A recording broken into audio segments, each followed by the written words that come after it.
Greetings, welcome to the Book of Alms. And I had spoken that the next time I did a video, I wanted to do a video on the secret to being desirable. Like many, I grew in the X generation, and this was an era where things like date rape and all of that sort of became a household name. So it was a very interesting time.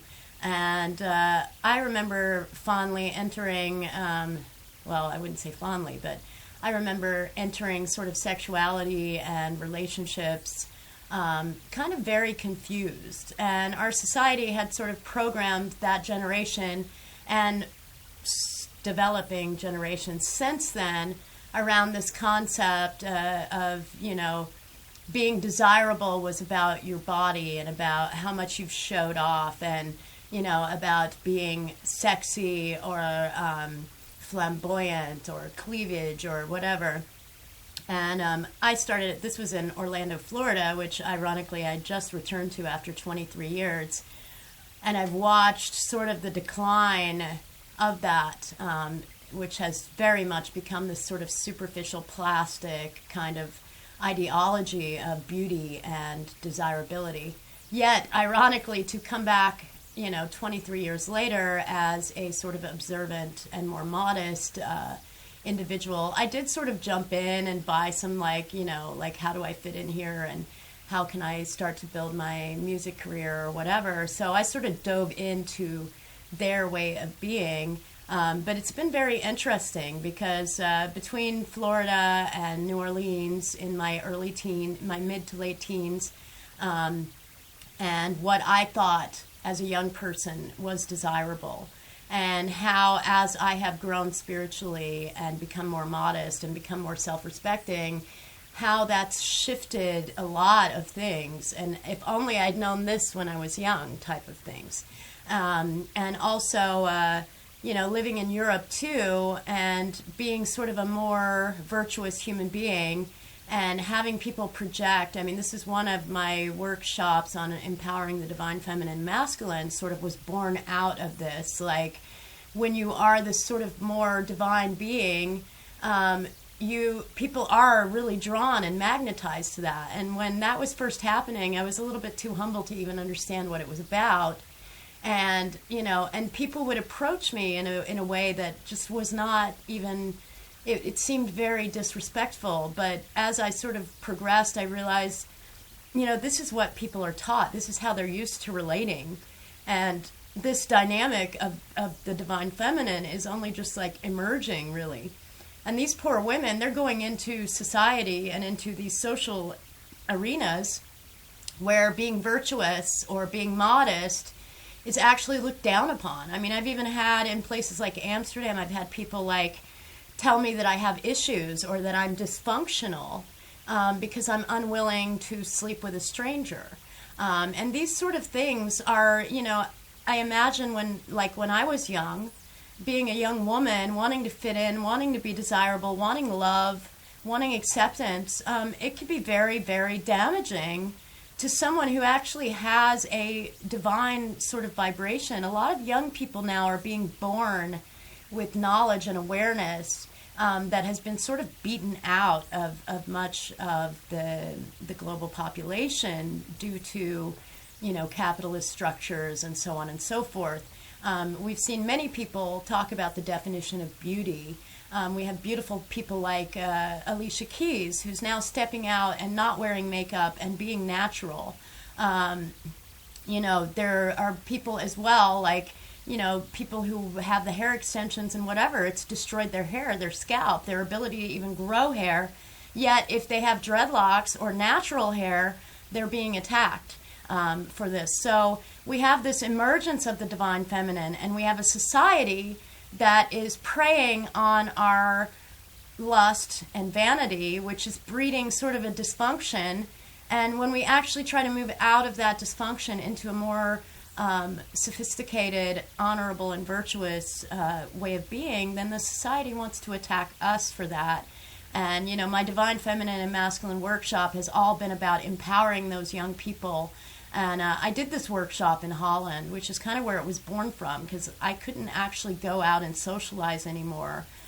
because of the dynamics that would sort of attack me for having values. So I felt it was very important to go into these youth and let them know that, like, if you have values and you're not relating with the way the society is socializing, it actually doesn't mean something's wrong with you. It actually means that you're divine, maybe even holy. Like, I didn't, in European culture for 7 years, I was sort of persecuted for being devoted to my soul's journey, being devoted to spiritual work, not being materialistic, not being willing to sell my soul. And I was attacked for that. And yet when I arrived in Israel, after being told I was not normal and I needed to be normal, and the society's idea of normal to me seemed very dysfunctional and I couldn't adapt to it, when I got to Israel, not only was I normal, I was holy, I was righteous. And I had rejected religion that entire time, yet all the values I was carrying were written into the foundation of that belief and that culture, which allowed me to sort of come back into my strength. And the bigger irony is I was allowed to explore my femininity kind of for the first time in my life, because I was raised in that feminist ideology that, women need to be more like men, or women need to do as many things as men. And and I'm not saying women can do whatever they want, and they should have the right to do whatever they want. And if they want to work jobs that men work, then they should be willing to do that. But when that comes at the price of our natural being and our natures and our natural femininity, I think most of us could look around and say that something's wrong in the society. And, women are complaining, men are complaining, and a lot of that has to do with the fact that we are not being true to our natures. Women are protesting for the right to be slutty, and then they're complaining that men are treating them in a disrespectful way. And I spoke about this a little bit in my last video about the primitive natures of our species, which are recognized in these older religions, and that's part of why women and men separate in prayer. And I can tell you some personal stories on that, as far as like having a crush on someone. And, it was probably good that men and women weren't sitting together, especially when the vibrations are so high. And especially with a lot of young people and their hormones are raging and so on and so forth. And that's one thing that some of, Judaism and some of these older religions recognize, is that we have these primitive natures. The whole purpose of these beliefs was to rise us out of our savagery. We are a savage species. Somewhere along the way, humans started thinking that they were more not animalistic. But in reality, as a species, we are quite savage. And without values, we decay, which is what we are seeing right now as the religious values have been removed and religion itself is becoming something worthy of hatred and disgust.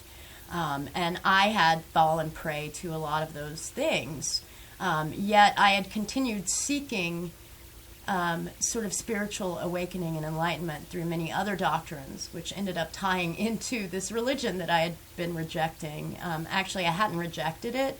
I had rejected a religion that didn't sit right with me and had falsely believed that they were all the same, but they're not.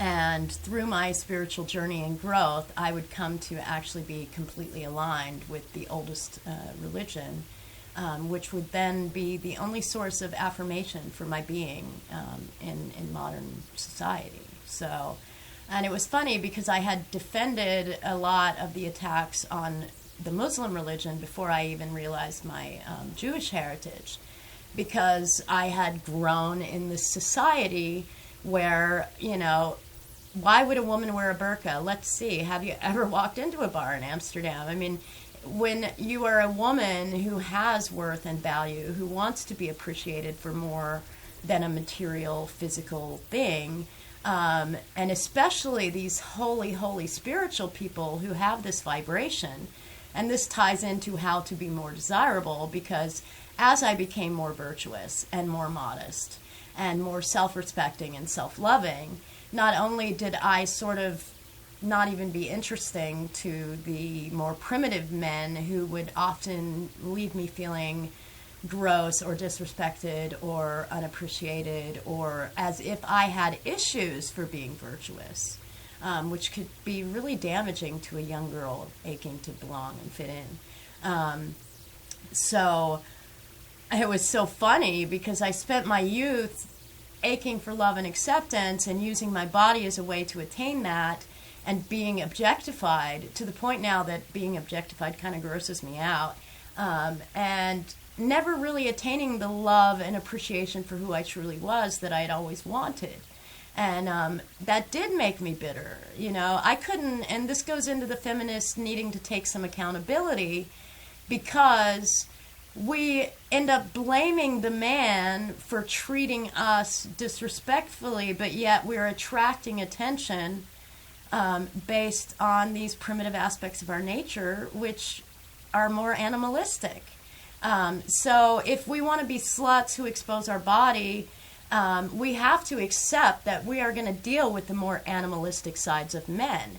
Now, can they raise themselves up and be more respectful? Yes. But we also need to raise ourselves up and be more respectful and demand that behavior out of them. But if we are being animals, like preying on each other, then both animals are to blame, and you can't, if it is, they talk about it in jokes, like when the other head of a man is activated, the brain shuts down. So why would we want to prey on, this sort of aspect of the species where the mind loses sort of control? And this is the thing, is like, if we are preying on these sort of loss of control physical desires, we cannot really be upset that we are receiving the more primitive aspects. Just like a man flaunting his money or his whatever, and being upset that people only like him for, him using material things to gain his worth. It's like a woman being upset that men only want her for sex, yet the only thing she's using to get attention is her sexuality. And this is one of the fundamental divides that I spoke of a little bit in the last video. And this is also where, how a woman carries herself is a vital aspect of how the men evolve. So if we're complaining about the men devolving, we need to look around our communities and say, yeah, but this is what we accept. This is what we've normalized. This is the music that we've allowed to normalize this behavior. I personally am not a sex object. I mean, I am a highly sexual being. I teach tantric sexuality. I think sex is a beautiful thing. Now, just because I don't want to sleep with strangers and I view sex as a sacred act, that does not make me rigid or dysfunctional. That actually makes me more evolved. Rigid and dysfunctional are people who go out and are promiscuous and then blame others for why they can't find a respectable man or woman or relationship. Because if you want a respectable man or woman or relationship, then you have to start with respecting and loving yourself, and you also have to raise your standards to where you're worth that. Because if you're, what honorable man or woman feels that they can really trust and devote themselves? I know when I was growing up, it was like, yeah, she's not the kind of girl I can bring home to my mother, or those kinds of things, and that is a statement as to, you don't have the right values for that type of journey. So it's very interesting, and I was one of those girls. I mean, I was very, because I was so confused and sort of introduced to sexuality in a very confused way, I wanted to find out how to make it work. So I tried all different kinds of relationships, and I explored open ideas and polyamorous ideas and swinger ideas all, before my 30s and having children. And so, I sort of explored all these dynamics because I wanted to know, in this world of divorce, how do we make relationships work? Why are people getting married and 5 years later they have no sex life anymore? Ironically, you will not find this in the values of the true Jewish tradition as much, because they have this thing where you take breaks and periods of sort of, purifying and keeping that sacred. Ironically, before I discovered my heritage, I had sort of got to that. I was like, if you want to keep it alive, you have to not make it stale. You have to always, do it when you're feeling a deep love and connection with someone, so that it's always this mind-blowing transcendental experience. You never do it out of obligation or intoxication, or, you always do it when you're fully present. At that time I had married a European, and he thought I was insane. He thought this was crazy. So you can imagine, for me to end up in a culture where that's actually written into the foundation of the belief, and realizing that something that I was told made me crazy was actually a very, very fun foundational value to sustaining, a passionate love life. It was quite life-affirming. So as we go into this era where I am modest and someone projects onto me that I look as if I'm oppressed or rigid, and I'm like, actually, no, it's liberating. It's liberating because I can walk through the world without being objectified as a sex object, because I don't invite that behavior. So if we really truly don't want to be objectified sexually, we have to raise our vibration. And through that, we raise up the men, because the men realize that if they want to attain the women that they're attracted to, they have to greet them from a place of honor and respect. And, it's interesting coming back now to American culture, where the European culture is one extreme and the Middle Eastern culture was like so life-affirming for me.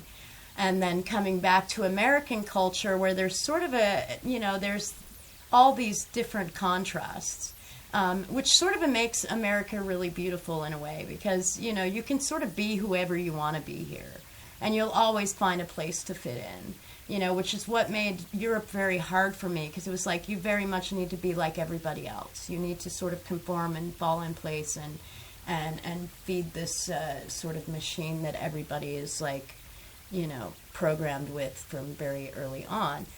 Whereas in America, it's like been very freeform. It's like, oh, you didn't get an education? Well, you can make jewelry, you can paint, you can do anything, and that's one of the beauties of this culture. And I found that actually in Israel as well. And you could have that there. You could be religious, you could be atheist, but you still have that foundation of values throughout the whole culture.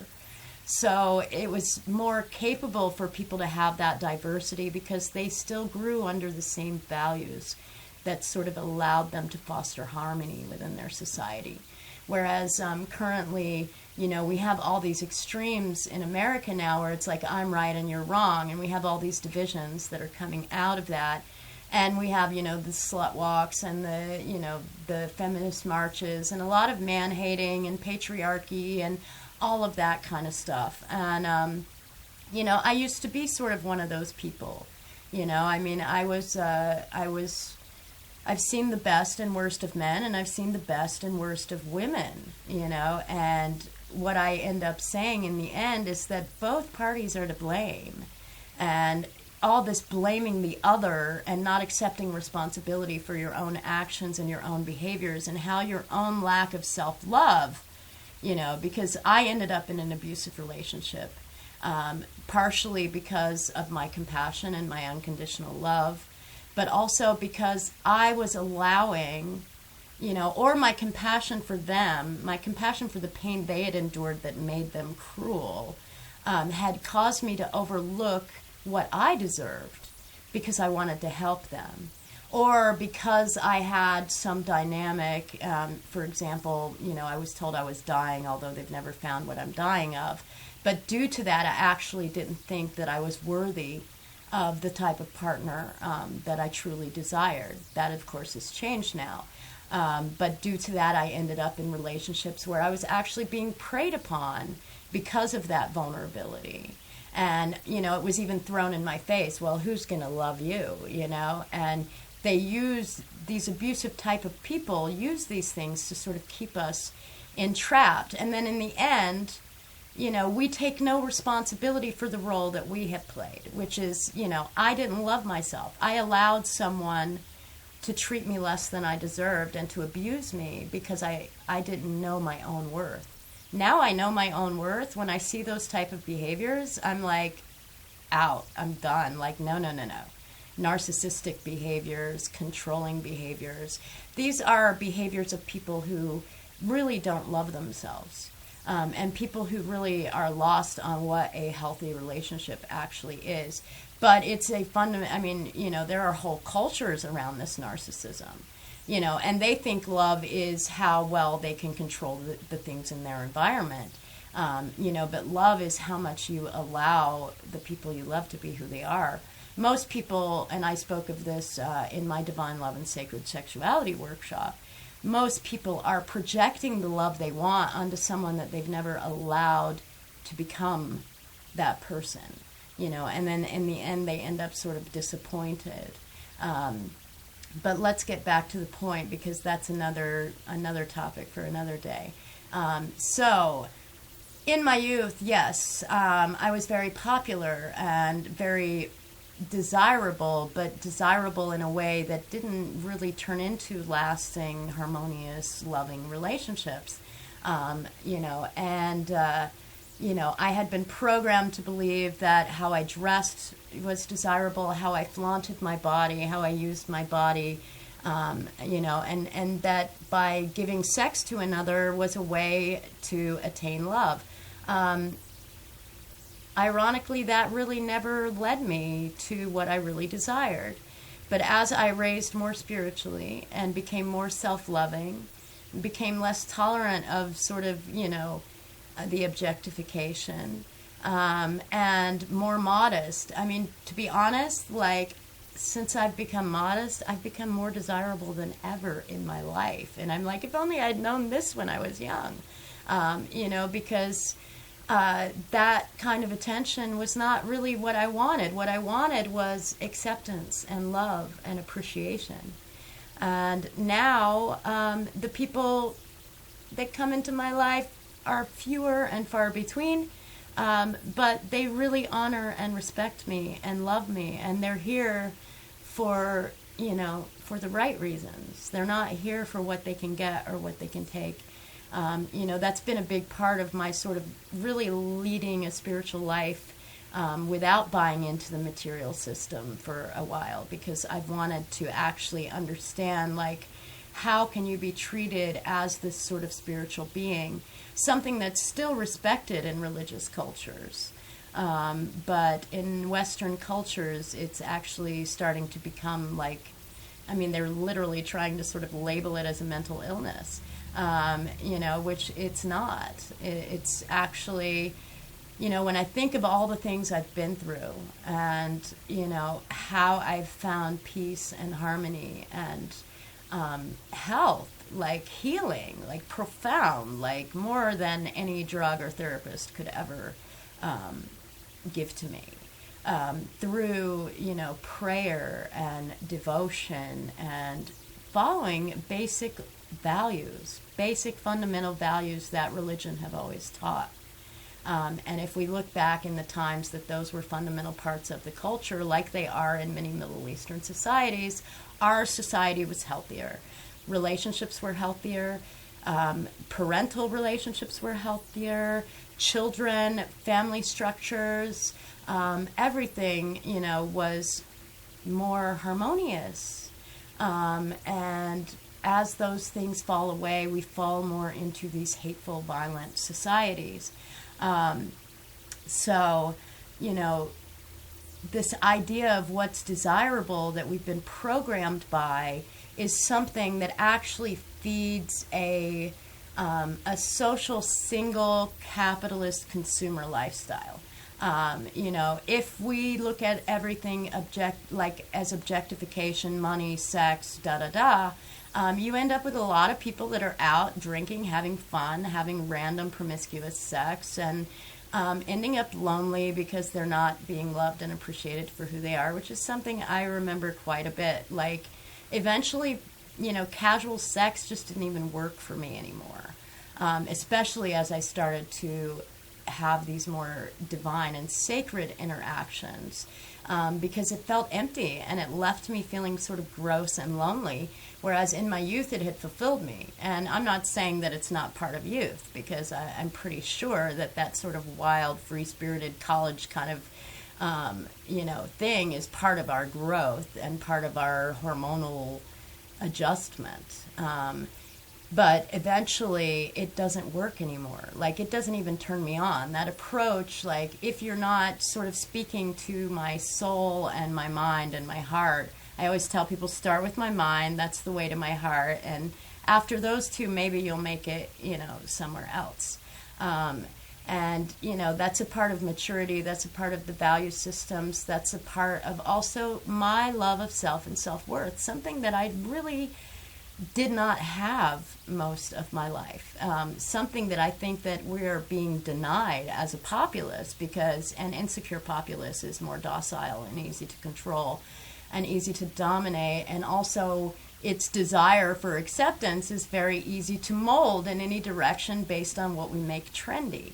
So give thanks being like geeky and intelligent is the new trend, or being modest is the new trend.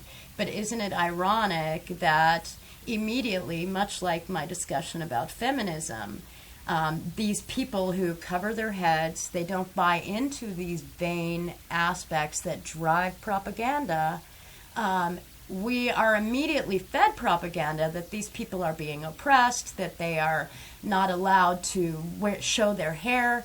It's ironic too, because as my desirability raises with my spiritual vibration, I'm at a point now where I don't go anywhere without a driver or an escort. I always joke a bodyguard. I tend to find a friend who's like 6 foot tall, because then I can go out and dance and have a good time without having people disrespect me. So it's ironic that we look at the Arabic culture, for example, and the fact that a woman, a highly spiritual woman, has a driver and an escort. I mean, I'm kind of envious of that, because like I end up not going anywhere a lot because I don't have that. So it's very, very interesting, and we need to question that, because I don't feel oppressed. I'm not obligated to cover my hair. I'm actually single, so really I don't even have to cover my hair at all. But before I even got to Judaism, as a Rasta DJ and a Rasta, I found that, it represented, the crown represented my queenness, my royalty, my spirituality, and it began there as a way to sort of lift the woman up.